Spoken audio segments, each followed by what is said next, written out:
They laughed at my accent. I gave the best presentation of my life. I am going to tell you the exact moment I stopped being ashamed of my voice. But first, I need to tell you about the laugh. My name is Sofia Reyes. I am 27 years old. I grew up in Guadalajara, Mexico, in a house that always smelled like my grandmother's cooking and fresh paint, because my father repainted the walls every 2 years, whether they needed it or not. He said a fresh coat of paint was the cheapest form of hope. I believed him about most things.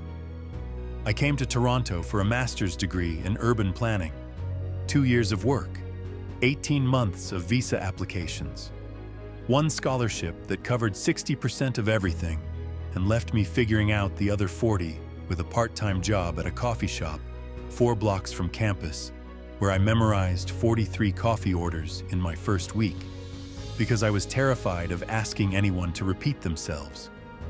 My English was strong. I knew it was strong. I had been speaking it since I was 12 years old. I had written my entire thesis in English. I had presented at 2 academic conferences in English. I had argued with professors in English and won. But English in Guadalajara and English in a Toronto boardroom are 2 completely different languages. I learned this on a Wednesday afternoon in November. The presentation was for a city planning committee. Real people. Real project. A proposed community center in a neighborhood that genuinely needed one. 12 people around the table. City officials, senior planners, 1 journalist who was there to observe. I had prepared for 6 weeks. 6 weeks of research. 6 weeks of data. 6 weeks of standing in front of my bathroom mirror at 6 a.m. practicing every single slide until the words came out in the right order without me having to think about them. I walked into that room ready. I said good morning. I introduced myself. I said, "Today I will present our proposal for the Riverdale Community Center, which we believe will serve over 4,000 residents in the area." And the man at the end of the table, gray suit, expensive watch, the kind of man who had been in rooms like this for 30 years, leaned toward the woman next to him and said something quietly, and she laughed. It was not a loud laugh. It was a small, controlled, professional laugh. The kind of laugh that is designed to be heard by the person it is about and ignored by everyone else. It was about my accent. I knew it immediately.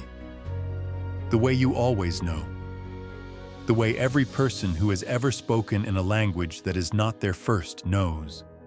There is a specific kind of laugh, a specific direction of eyes, a specific half-second of amusement that is unmistakable. I had 2 choices in that moment. I know that now. I did not know it then.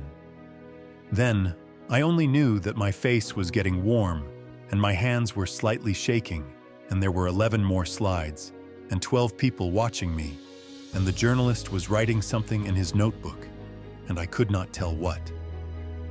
I took 1 breath, and I made the choice I did not know I was making. I looked directly at the man in the gray suit, not with anger, not with apology, with something I did not have a name for yet. I said, "I want to make sure everyone in this room can follow my presentation clearly. If at any point something is unclear, please stop me." The room went still. The man in the gray suit stopped leaning. I turned back to my slides, and I gave the best presentation of my life. Not because I stopped being scared. I was terrified for every single one of those 42 minutes. My heart was beating so fast, I could feel it in my fingertips.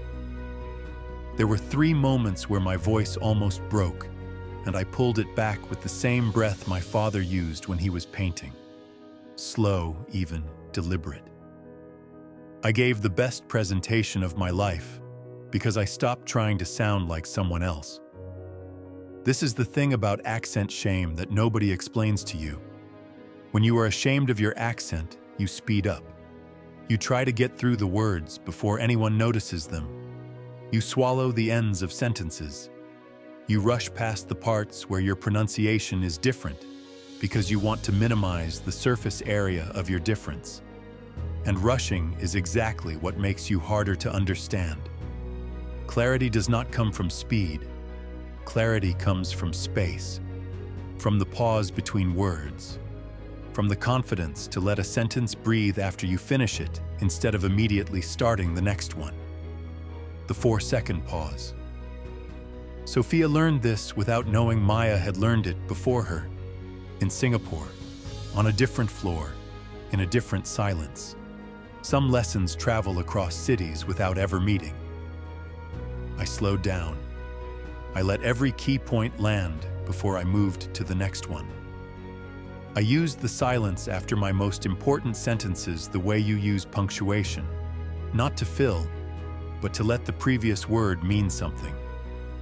By slide 7, the man in the gray suit was leaning forward, not toward his colleague, toward me. By slide 10, the journalist had stopped writing observations and started writing content. By slide 12, the room was completely quiet in the way that rooms only get quiet when everyone in them has forgotten they are supposed to be somewhere else afterward. When I finished, I said, "I am happy to take any questions." There were 9 questions. I answered all 9. The man in the gray suit asked 2 of them. His voice was different from the beginning of the meeting. Not warmer exactly, more careful. The way people get careful around something they underestimated.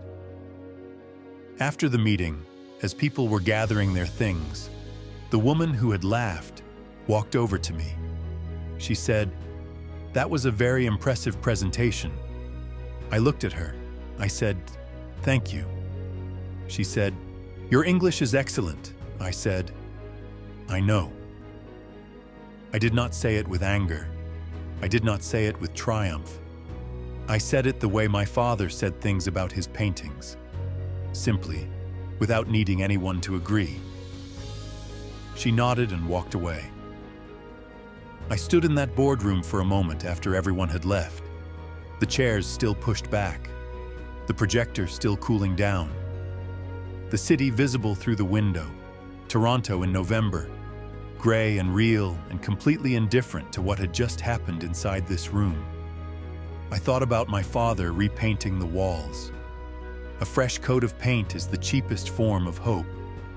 I thought, no, that is not right. Hope is not something you put on top of what is already there. Hope is what is already there. You do not cover it. You reveal it. I sent my father a voice message that evening. I told him about the laugh and about the 12 slides and about the 9 questions. I told him about the man in the gray suit leaning forward. My father listened to the whole thing without interrupting. Then he said, "Sofia, did you paint that room?" I laughed. I said, "Yes, Papa, I painted the room." He said, "Good, now do it again next week."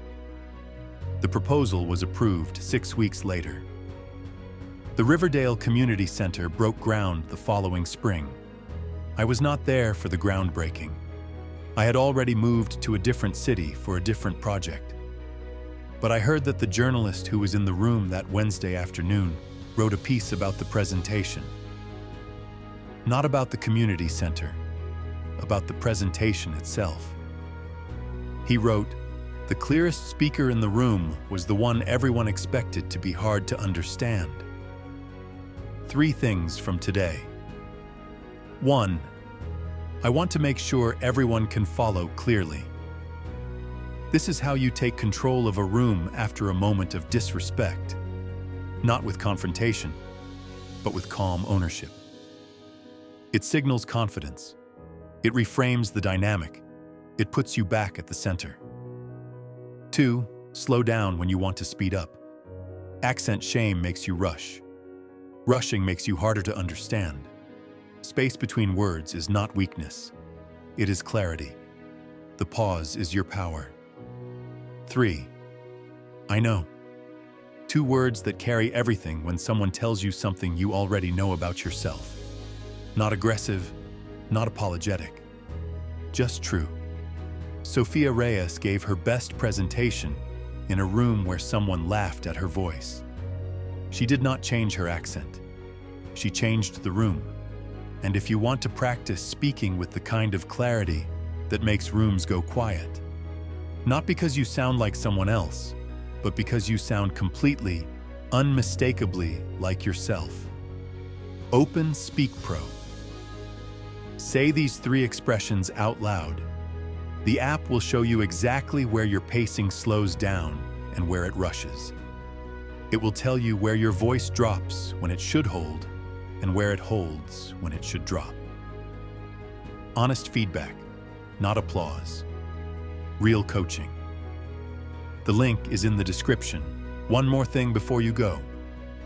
Sofia's story is one story. There is another story on this channel, a longer one. A woman named Maya Santos who arrived in Singapore with $300 and learned something about silence that changed everything.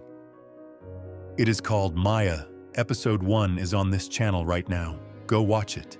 You will not stop at 1 episode. See you next week.